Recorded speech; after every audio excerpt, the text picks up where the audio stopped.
Hey everybody, welcome to How I See It with Kevin Levrone, brought to you by Levrone Supplements, starring the man himself, IFBB Hall of Fame bodybuilding champion, Kevin Levrone. How are you, Kevin? Good, Ron. It's good to be back. There's talk about you on the MD boards. People are always talking about Kevin Levrone. You're always relevant. That's awesome. It always happens when I get back into training phase. Of And course, of that's where they course. want to see me. I So, appreciate it. So thank you guys very much for all your support over at MD, all the fans chiming in and everyone. yeah. So you Yeah, it's posted up a nice. pic. You posted up a picture a couple days ago with the shirt off. You look like you're in great shape, but everybody wants to see more pictures. We want to see the end. This is the end of your Well, transformation. well, what happened? I ended up getting sick. I'm just getting over it now. And Mm. I've been sick for the last 5 days. Oh, geez. Yeah. This time of the year, it kind of like happens. But I think for me, I remember when I used to always diet down when my body fat really drops down low. Yeah. For some reason, I end up getting sick. It always happened on the tours. Yeah. Um, it just I don't know if it happens to other bodybuilders, but for me, Oh, yeah. it Oh, yeah. always happens like that, man. And I've been like bedridden for the last 3 days, 4 days. Oh, my goodness. 5 days out of it. Then my son got sick and everything. So at some point, I couldn't hold that lean condition like that. Yeah. Actually, I think I lost some more weight. But at some point, I had to start eating and eating and eating. I do have some exciting things coming up because this Friday I leave for the Shaboom World Tour. Oh, We're going to boy. start off in Russia. We're going to come back and be a 10-day tour through Russia. Then we're going to do a couple dates here in USA. Then we'll go back out and we'll go to Jordan and we're going to go to Iraq. Then we'll come back and hit a few more cities and states here in the U.S. As you know, we're slowly, gradually integrating and putting our feet down here in America with the Levrone Signature Series, the Black Line, and a new line we came out with, the Unique line, and everything. So got a busy schedule coming up, Yeah. along with making sure this time that I won't be out on the road for months at a time. Because my son does need me for football, and he's doing real good for football. So that's taking precedence over everything right now. The the transformation went really well. I mean, I know the guys are like, "Man, where are you at? What are you doing? Where are you at?" Yeah. Had to drop off the radar for a while there with posting details because, like I said, my son's football had started. He was going to summer school, 3 days a week, football stuff, and it was just, how it is, man. You got to focus on your kids and everything. Meanwhile, I was still dieting and doing what I needed to do to be up on top of my transformation. Um, had to skip some training things, couldn't be in the gym up at Exile like I wanted to.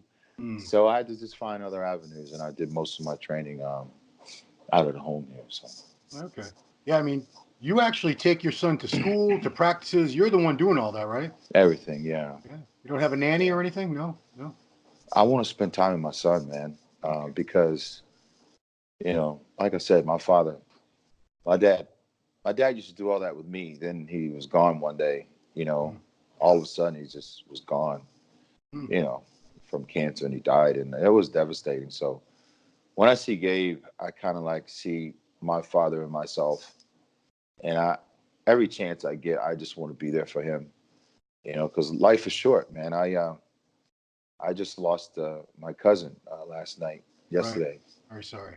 And he was struggling with cancer, and lost my brother a year and a half ago from cancer as well. And it's just love, love people, man. Love your family. Be there for them when you can. Work is it's important. We all have to work, but really, we get wrapped up in the day to day grind, and we forget to stop and sometimes kiss our children in the morning before they wake up. Before we decide to walk out the door. Yeah. We get so occupied at times. we put work before other people, close to us. And I've done that. I'm guilty of it myself. And I said, you know what? I can't do it no more. I can't, man, because life is too short, it's too precious, and we have to be there. I have to be there for my son. Yeah. And I don't want to run myself in the ground to where something happens to me, or I'm, making crazy wrong decisions by not taking care of myself. Mm. And so I'm very, very cautious. You know, Yeah. so Yeah. There's a ton of dads all over the world, not just America, that they think the main thing they can do for their children is to provide for them, which you do need to provide for them. But if you're never home and your kids barely know who you are, I don't think all the money in the world matters. You know what I mean? Because they didn't really have a dad. The dad was always gone. Some yeah, strange that was always out of town working, and they had a nice lifestyle. But what they really wanted was their dad. They really wanted that time with the dad. And once that time's gone, it's gone. You don't get it it's back. gone, man. And I was on the road a lot. You guys know I was on the road a lot. Mm, And at some point, man, I said, you know what? The road is cool, work is fine, and all that, but my son needs me. yeah. And I could just tell from the last 4 months, that 3 months that we've been together every day, last 3.5 months, the bond has gotten so deep. The conversations are even on another level, Mm, so it gives me great joy to just be there and to serve him and to be a father. And also, um, this sport has allowed me, I'm fortunate enough to where I have positioned myself to where I have a job that I work for myself, and I can work from home every yeah. single day. My office is in Poland. I have a strenuous schedule. Yeah. I get up 3 o'clock in the morning. And I'm in bed by 8 o'clock. And Mm, that's, yeah. wow. So there's no vacation time for me. This is vacation. And when I hit the road, it's Yeah. it's work, Right. and I have a set schedule. It's crazy, man. I'm in one city for like 48 hours, and that's over a period of 10 days. So Yeah. constantly flying. I'm looking at the Shaboom tour for Russia. You're in Yeah, on the 10th. I'm sorry, on the 1st of October, you're in Moscow. The next day, you're somewhere called Kursk. yeah, 2 days after that, Kazan. hmm 2 days after that, I can't even pronounce this, Novokuznetsk. And yeah. then No goodness. 3 days later, Vladivostok would be. Is that the last Yeah, stop on the tour? yeah. Oh, damn. And then that's Russia, and then I fly and I get back in the U.S. on the 11th. I land in Washington D.C. 7 o'clock at night. Uh, 12 noon. I have to be in Jersey at uh, Oh, Apollo Gym up Paul and there. Jim. Yeah, I saw that. Yes, Yeah. that's Saturday. So I have to, once I won't have time to get over the jet lag. Yeah. Hmm. So I'll immediately be in Jersey doing what I need to do up there Hmm. for a whole day. Have you Looking forward to it. have you I been to don't that complain. gym? Have you been to Apollon Gym before? Yes, I have. That's a Nice. historical place. Rich Gaspari actually trained out Hmm. of that gym. Yeah. So I'm looking forward to doing a seminar with him and Juan Morel and everyone up there. I love those hardcore gyms. That's your kind of place because they had like a monolift for guys who want to squat 1,000 pounds. They had Yeah, man. all kinds of crazy stuff You for know, super I strong mean, guys. uh, and then after that, I'll be in Texas. All right, it's all Yep. domestic. And I saw you Yeah. opened up a store, Levro Supplements in Baghdad, Iraq. Yeah. Wow, how Yeah, crazy is man. that? Yeah. I mean, it just goes to show you, man, the world is full of opportunity, Yeah. full of opportunity. And again, these tours that I used to do after competing in Mr. Olympia, 8 shows, 7 shows in all these countries, it's paying off now. Mm, You yeah. know, and so my advice to the guys out there who are competing and who do want to win shows, take this opportunity, this small window that you have, and market yourself. Go out and look at it as a business. You might not have won the Mr. Olympia, which I've never won the Mr. Olympia, Right. but I've won so many other opportunities in the world. How about that? Yeah. And nothing's going to come to you. You have to go and use that small window of opportunity to market yourself, push yourself, And that's where you're going to make a name for yourself. And that those times that I'll go on the road and compete, you know, it's paying off now because I'm familiar in Spain, Italy, Germany, France, Russia, Holland, Czechoslovakia, and all these other countries where nobody else wanted to go, Right. you know, and it's a business. So don't be upset because you didn't win the Mr. Olympia. Uh, Push yourself. You're still a great champion, still got fans, Yeah. um, you know, and the opportunity is there, you Yeah. know. No, Rich Gaspard never won the Mr. Olympia, but guess what? He had one of the huge, biggest brands out there, Gaspard Nutrition. yeah. Same thing with Lee Labrada. Yeah. So take that opportunity and seize that moment, guys. Yeah. I mean, Ronnie, same thing. Ronnie's got Same thing. his supplement companies all over the world, just like yours. You guys Yeah. are, because you guys did take the time to go all over the world and make those fans 20, 25 years ago.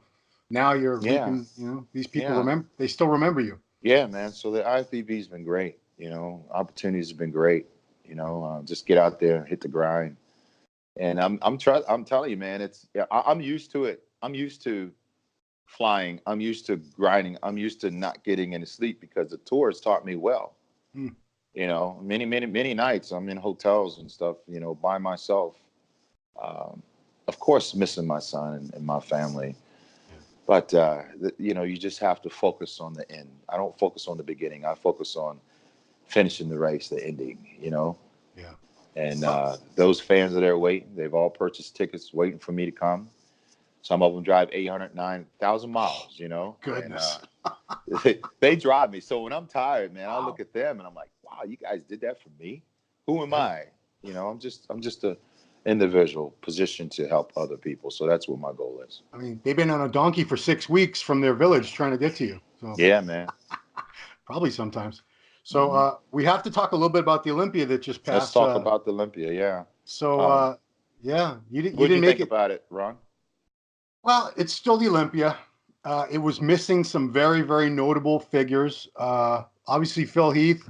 I really wanted Phil to come back this year, and up until like a month, 6 weeks out, it seemed like maybe he still might do it. But then, Yeah. he told us he wasn't doing it.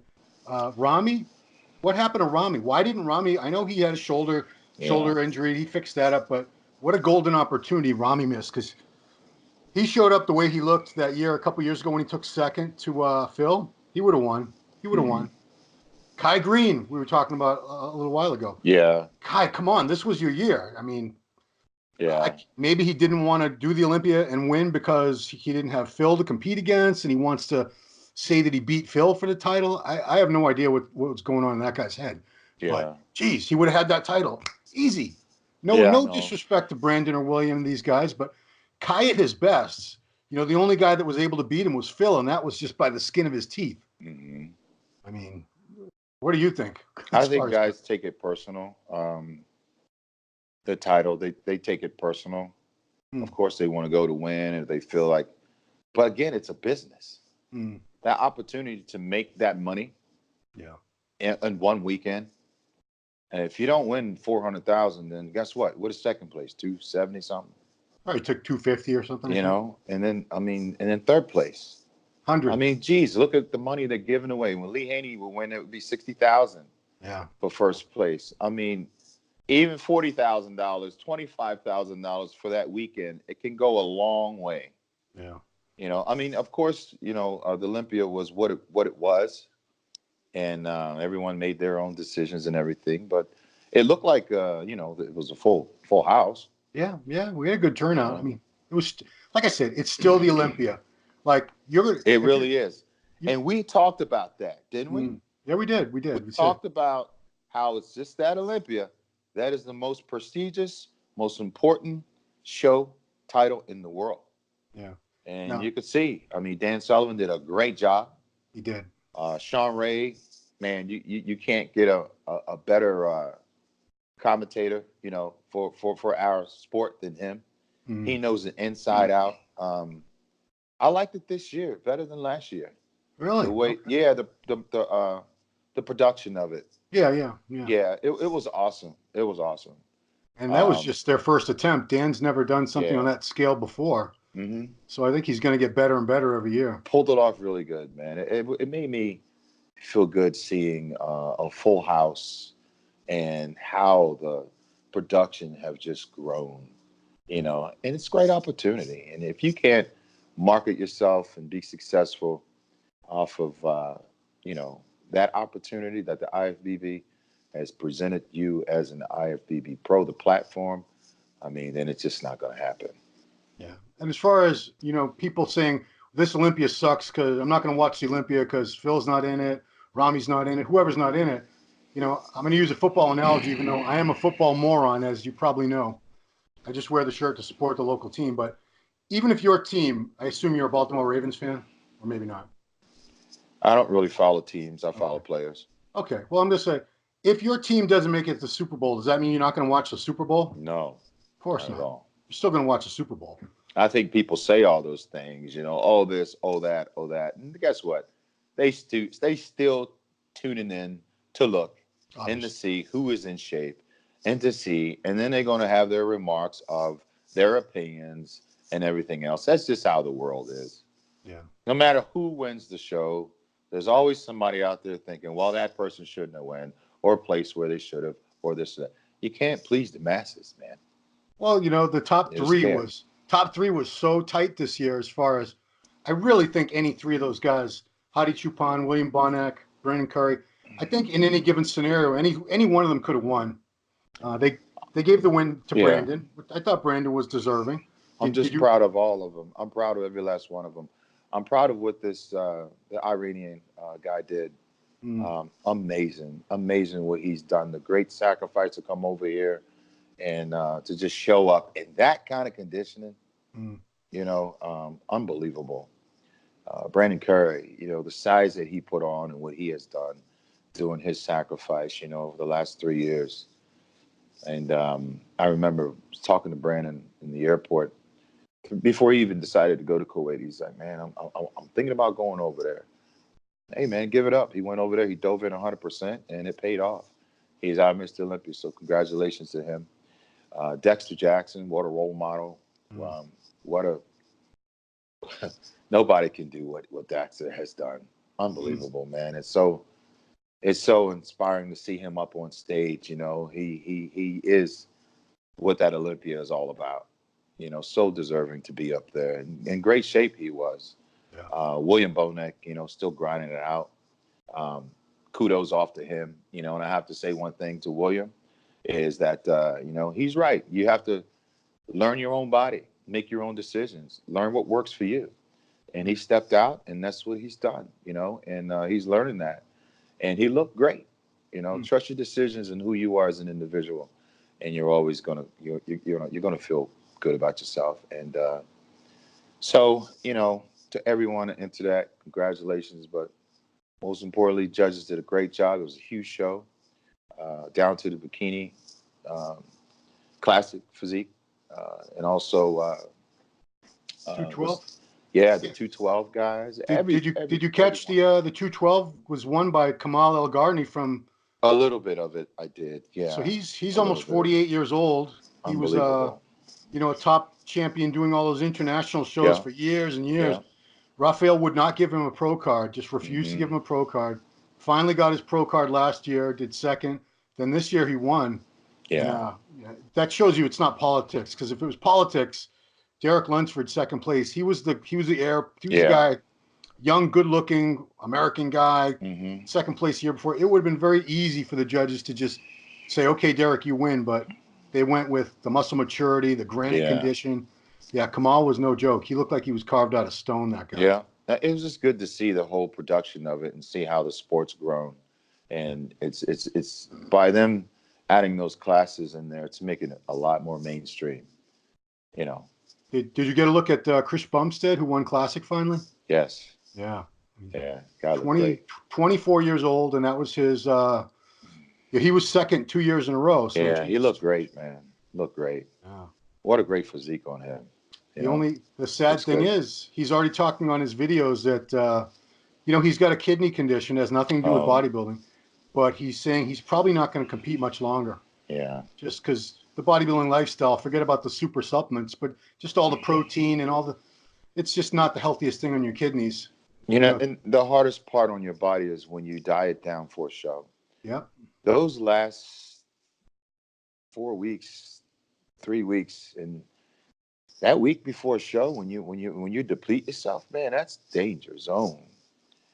You just feel weak. It's so much stress and strain on your organs and in your body. Unbelievable. You said it. We were just talking, and you said that's when a lot of guys get sick, is because Yes, I think your immune system goes into the gutter in that it last few does. weeks. It does. Absolutely. It takes you a couple weeks to come back mentally and physically to even feel like you're a human being again. Yeah. So Hmm. just getting back to the open class, because I think as someone who was from the 90s when everybody was ripped and shredded and grainy, the condition on guys like, Brandon was not in the best. He was better at the Arnold in terms of condition, I thought. Uh, Bonac, I thought I liked him better at the Arnold. And Rolly Winkler at the Olympia, he had an injury to his hamstring, so it's not entirely his fault that he wasn't in the best shape. But I think myself, a lot of people were kind of disappointed that we didn't get more really top condition out of the top Yeah. guys. It's the Olympia. Everybody should be at their best theoretically. Yeah. I But mean, Hadi yeah. was. Hadi was. Yeah. And he traveled further than probably anyone. 30-hour flight. Yeah. Yeah. I mean, it's over. We could sit here and talk about it negatively all we want. Good thing is no tragedies happen. Yeah. Sold out crowd. Yep. New Mr. Olympia, Brandon. Reminds me of Lee Haney. He does. Family guy. Yeah. Married, loyal to his family, wife and kids. 3 kids. And now I see him. He's out doing some great things. So he's actually out doing what a Mr. Olympia should do. Yeah. Giving back to the community. The whole thing about having a new Mr. Olympia, I think it's so much more exciting for the fans than, as much as I loved Lee Haney, Dorian, Ronnie, these guys, they just kept winning and winning and winning, and it got kind of boring. Mm-hmm. Whereas I think we're at a time now that reminds me sort of late 70s to the early 80s, when we had, so 79 was Frank Zane, 80 was Arnold, 81 was Franco, 82 was Chris Dickerson, 83 Samir, and then 84 was when Lee Haney started winning. But we had, 6 different Mr. Olympias in 6 years. Yeah. Yeah. I wouldn't mind if that happened again, to be honest with you. It's like you never know. It's not. Yeah, right. You never know what's going to happen. It's not like, oh, Phil's going to win again, or Ronnie's going to win again. Dorian's going to win again. Right. It's not that exciting. It's like, people hate the Patriots because they win too much. I know, right? It gets boring. It's like, okay, they're in the Super Bowl again. Okay, great. Of course they are. Why not? So. Yeah. Belichick and Brady is just. Well, hey, you can be all the great quarterback you want. If you ain't got anybody to throw the ball to, then you're not going to be that great, right? Yeah. So it's a team effort. You ain't got anybody block for you. Everybody always gives Brady or Belichick credit, but what about everybody else out there? Those line guys and everybody that's giving them all that time to throw the ball. Yeah. Well, it's obviously it's a team effort. It's everyone on that team plays a part in that victory. Plays a huge part. Trust me, my son's a quarterback as well as a wide receiver. Wow. As well as a play slot, and he's a great quarterback, great arm. But there's games where people come through that line and he don't have time to release the ball. You get sacked, and guess what? All of a sudden, you're not a great quarterback. Wow. But if you have time to throw and somebody to throw to, yeah, you're a great quarterback. He should also be. Nobody's protecting him. Why is he getting sacked all the time? Well, I'm just saying that there's a time, like our last game we lost by 7 points. The refs called all kinds of stuff on us. Should have won the game, but we didn't. Kids didn't cry about it. Trust me. But we had 2 of our linemen out. Our offensive linemen were out. Wow. Okay, and we still lost by 7 points. We beat this team in a scrimmage, so we should have really, really beat them. We had a lot of, holding penalties and all this stuff called on us. But what I'm saying is, great quarterback, but if you don't have a lineman there and people just they're blitzing you, you can't release the ball. Yeah. Your opportunity to do quarterback keep and run the ball, you might get out 5 yards or whatever. So in this game, Gabe played wide receiver, and they just threw the ball up when they could. Some amazing catches he caught. By the way, did you ever go to his Instagram page? I did. It's Levrone. Did you see that catch? I did. It's the first. Nice, wasn't it? It's the first. It's the most recent thing he posted. Yeah, that was it's from real far away. It's from like up in the stands. Did you record that? Nah. Oh, okay. There's somebody that records that stuff. Okay. But I look forward to that, man. This is cool. Yeah, I feel bad. You're going to be in Russia. You're going to miss a couple games probably. I know, man. I know. I'm sorry. I don't want to, man. I'm like, man. You'll be watching them on your phone or something probably. Yeah, FaceTiming. Yeah, cool. My sister or somebody. Oh, yeah, cool. Well, so what else is going over at Muscular Development, man? What do you guys have going on and coming up? Geez, I mean, we're just recovering from the Olympia. Always looking to do something new, yeah. Yeah. Hoping to step up our game. Right. Absolutely. Yeah, well, you guys are doing a great job. I know people look forward to how I see it on here when we do our thing, Yeah, I mean, we'll probably do our next one from Russia. Yeah, we will. We will definitely. You should do it in Moscow. That laugh you got, man. You kind of reminds me of Late Night with Ed McMahon and Johnny Carson. Yeah. See? Is that how Ed McMahon laughed? Yeah. Oh, I don't even remember. Like you got that. I couldn't stay up that late back then to tell you. Yeah. Wow. So how you doing, man? You in the gym training? Yeah, we're the same age now. Yeah. I turned 50 over the weekend, so now it's all the same to me. Right. Congratulations, man. Yeah, 55. You're looking great. I see you in the gym with the wife. Black don't crack, you see. You're looking good, Ryan. I'm trying, man. Good, man. I got good examples. I got this 55-year-old guy, Kevin Levrone, I'm always looking at. Thank you, man. Thanks. Looks like he's about 31. I feel good, man. I do. Oh, wow. Yep. All right. Well, I will let you go. I hope you and your son feel much better very soon. You gotta get recovered so you're feeling good to go to Russia in a few days. Yeah. Wow. The motherland. Yeah. The motherland. I like it. One of my favorite places is Russia. I'll get there someday. Don't worry. Yeah. My people. There you go, man. Yeah. Well, thank you, Ron. Thank you, Muscular Development, for having me on. And thanks to all the fans out there. And looking forward to seeing you guys in your city real soon. Cool. Everybody, thanks for watching How I See It with Kevin Levrone. We'll see you next time.